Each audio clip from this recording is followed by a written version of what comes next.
semua, selamat datang. Ketemu lagi sama aku di channel Belajar Uang dalam BLK Project dari kelompok 1. Di video kali ini, aku mau bahas tentang alat tukar yang pastinya semua orang sangat familiar. Yap, betul. Aku akan bahas lengkap seputar tentang uang, mulai dari pengertian, jenisnya, sampai fungsi uang itu sendiri. Tapi, kalian udah pada tahu belum nih, sejak kapan peradaban kita mulai melakukan transaksi dengan uang? Yuk, simak video berikut ini. Sejarah uang itu sendiri dimulai pada abad ke-6 sebelum Masehi yang dilakukan oleh bangsa Lydia. Sistem transaksi yang dilakukan pada zaman dahulu tidak langsung menggunakan uang sebagai alat transaksi. Namun seiring berjalannya waktu mengalami perkembangan hingga seperti saat ini. Memangnya sebelum pakai uang, sistem transaksi apa sih yang kita pakai? Yuk kita bahas satu-satu. Perkembangan uang sebagai alat transaksi itu sendiri dimulai dari barter, uang barang, lalu uang kertas dan koin. Barter merupakan sistem perdagangan pertama dengan menukar barang yang terjadi antara dua pihak tanpa melibatkan uang. Pada zaman dahulu, orang akan saling menukar barang jika saling membutuhkan. Contohnya nih, peternak ayam akan menukarkan ayamnya dengan ikan yang dimiliki oleh nelayan. Walaupun sistem perdagangannya masih sangat sederhana, tapi barter memiliki beberapa kelebihan loh. Kita dapat mengenal satu sama lain karena sering bertemu dan memunculkan sikap toleransi antar sesama. Tapi kelemahannya, barter sangat tidak praktis dan kurang efisien, serta kita jadi sulit mengukur apakah nilai barangnya sudah setara atau belum.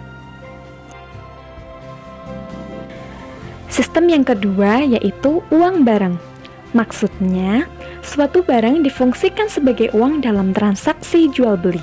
Barang yang digunakan pun harus barang yang dapat diterima dan dibutuhkan oleh semua orang serta dapat ditukarkan setiap saat.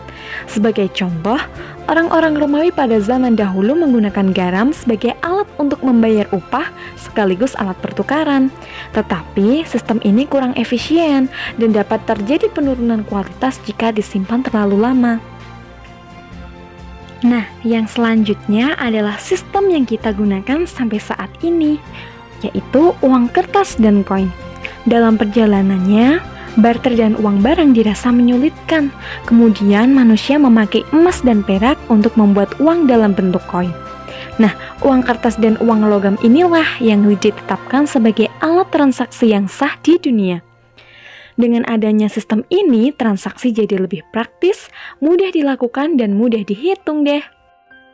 Selanjutnya, aku mau bahas tentang netralitas uang. Netralitas uang merupakan situasi di mana perubahan dalam jumlah uang beredar hanya akan menyebabkan perubahan variabel nominal dan tidak menyebabkan perubahan variabel real.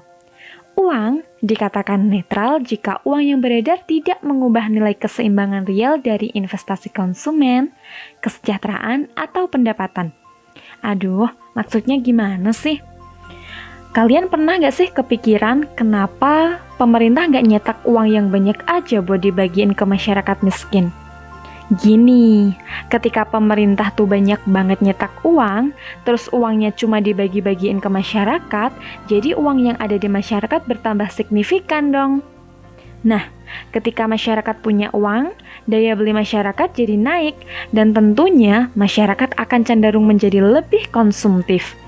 Akhirnya, permintaan barang dan jasa itu bakalan naik gila-gilaan.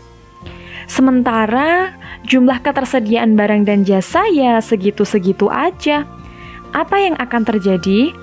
Mumpung barang dan jasa lagi laku keras, ya ujung-ujungnya pedagang bakalan naikin harga atau yang kita kenal sebagai inflasi yang kita alami seperti saat menjelang lebaran. Meskipun punya banyak uang secara nominal, tapi nilai uangnya semakin turun. Nah, disitulah letak uang dikatakan tidak netral. Makanya dalam mencetak uang, pemerintah dan Bank Indonesia tidak bisa mencetak asal-asalan aja. Harus sesuai dengan kebutuhan masyarakat dan pertumbuhan ekonomi. Next, ada motivasi uang. Tahukah kamu, pergerakan uang dalam perekonomian dipengaruhi salah satunya oleh adanya teori permintaan uang loh. Permintaan uang di sini ya diartikan sebagai suatu kebutuhan masyarakat akan uang tunai. Jadi, kalau masyarakat butuh uang, berarti muncul permintaan uang. Menurut teori liquidity preference schemes, ada 3 motivasi orang memegang uang. Yang pertama, motif transaksi.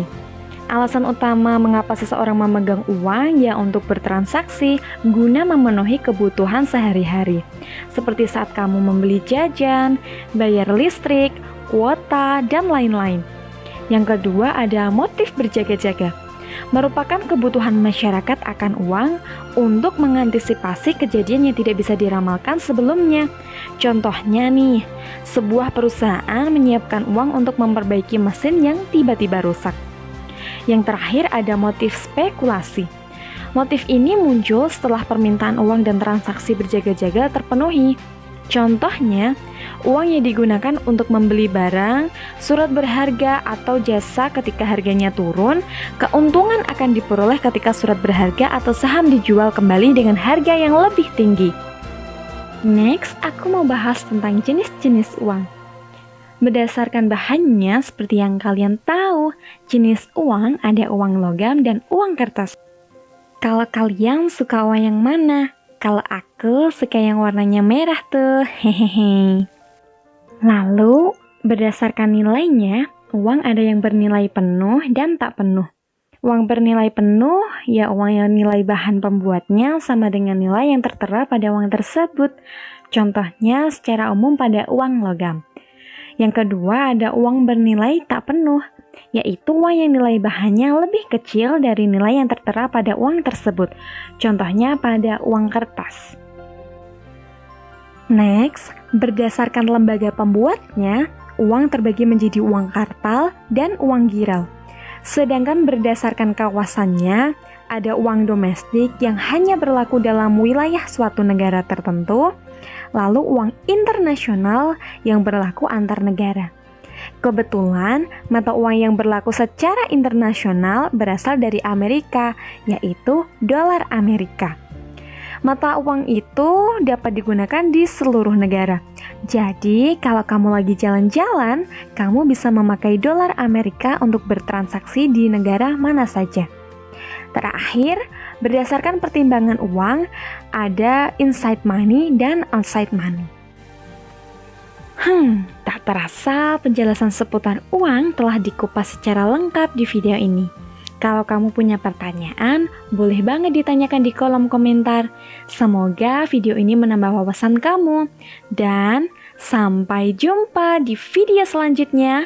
Jangan lupa like, share, comment, and subscribe. Bye-bye!